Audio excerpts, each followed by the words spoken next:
Let's talk about sexual assault. I've been thinking about this for probably a few years now, but it really peaked this past 6 months. And it's surprising to me that we don't talk more about this, but it is also concerning to me that we don't talk more about this. And then it makes me wonder, why is it that we feel so uncomfortable talking about sexual assault? Sexual harassment really became such an important topic in the last 2 years. And sexual assault got lumped into it as well, obviously, as it should. But I feel like we don't really think about the ins and outs of the dynamics between men and women in the regards of their sexuality and how that works. So obviously I'm coming into this conversation from the perspective of a man. A man who's trying to do the right thing. A man who's a father, so wants to not just teach his child how to do the right thing, but also by showing it. And so I think a lot about these things. I think a lot about how I want to interact with other people, and in this case in particular, with women. One of the things that really started to worry me is the lack of awareness that men have when it comes to their own implicit power over women. Let's first talk about physical power. Men are generally, not all, but generally bigger than women. Slightly stronger, slightly taller. So now imagine that in a situation of maybe you're on a date, and as the man you're thinking about kissing that woman. Now that woman might not be fully into you, and that's okay. That's what dating is all about, is to filter those things and to go through life in an exploratory manner. But that exploration shouldn't feel threatening. Not in this day and age. It shouldn't feel like you have to sort of do something and then move on from that man. This is now coming from the perspective of the woman. It shouldn't be like that. But if you have someone in front of you who's 5'10" and you're 5'1", let's imagine. That person, the 5'10" person, has now an implied advantage over you, the 5'1" person. How often have women just surrendered to a kiss, even though they didn't want to kiss that man, because the hassle of an unwanted kiss is lesser than the hassle of resistance, especially when it comes to an unequal physical dynamic. Now we need to think about this very carefully. I'm going to say it again. How often have women surrendered to a kiss, to sex, just because the internal trouble that comes from surrendering to that kiss feels lesser than the trouble they might be exposing themselves to if they are to physically resist? So women simply disassociate. This is a classic psychological mechanism that exists even in nature, right? Like when you use the expression to play possum, that's what you're referring to. The possum is an animal that plays dead. And by doing so, it deters potential predators from eating it.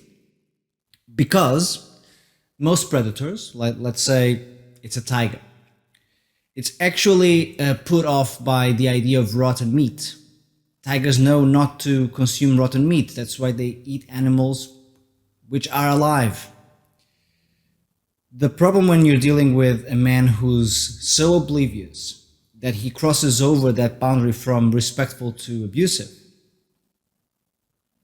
You're playing possum with the vultures surrounding you. And vultures target rotten meat. So now you've just made yourself even more of a target because you feel threatened.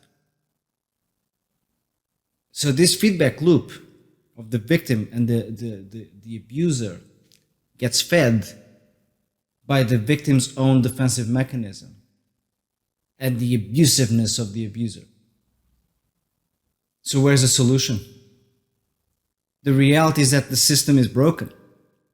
Women also don't report barely any sexual assault situations because they know the hassle of pursuing that outweighs the hassle of moving on.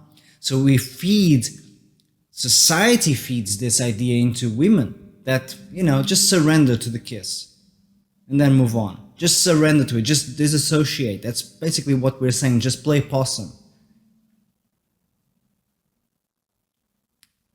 That's not right. And the responsibility to change this comes from two places. Number one, the system has to change. How come only 5.7% of cases which go to court, let me say this again, only 5.7% of cases which go to court are the ones that get convicted? So roughly 94% of cases that go to court are, these are people who are confused. So the system has to change. And it's not about convicting 100% of cases. Of course not. Of course not. It's not about creating a quota of how many cases per month we have to convict. No. It's about understanding perspectives. It's about understanding that situations as complex as these, that really poke at the very nature of being from the perspective of a female and from the perspective of a male. If we don't have the ability as a system to judge these cases through the lens of empathy, then it's game over. Obviously, the other party here that needs to step up is men. Men need to step up. They need to understand this implication. Some of you might watch the show It's Always Sunny in Philadelphia, and there's an episode where Dennis it's a very sad parody, but it's very cleverly made. Dennis is getting ready to hook up with two girls, and he's very focused on creating the implication of danger. And he keeps insisting upon this idea that I know I'm not going to do anything, but they don't need to know that I know that. We need the implication just in case they want to quit, they want to leave. That's when the implication solves that equation in my favor as the man. That implication is real. Obviously, that's a comedic scenario that represents something very real. We do bring that implication to the table every time. Every time we sit down with a woman, that implication is on the table.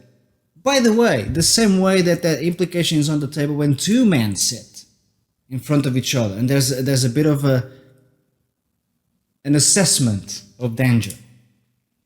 The threat of violence is part of our biology and how we navigate the ecosystem. But we should not be dealing with survival mechanisms when also attempting to deal with pleasure. So men need to understand that this implication is there, it's real, and we need to do everything we can to get rid of it. And obviously consent is a huge part of this. Some men choose to not take responsibility when it comes to intimacy, at least until they cross that first boundary, that first barrier. So they choose not to take initiative. The bottom line is we need to do better. We need to do better. We can't have women depriving themselves from calm, relaxed, enjoyable evenings with someone of the opposite sex because they're too scared that if actually they're not really feeling any connection to that person, they still have to go with it because of the implication. We need to do better. For our sake as well as men, but most importantly, for our sake as humans. Let's talk more about this. Let's start with that. Let's talk more about this. As people, men and women, we need to do better.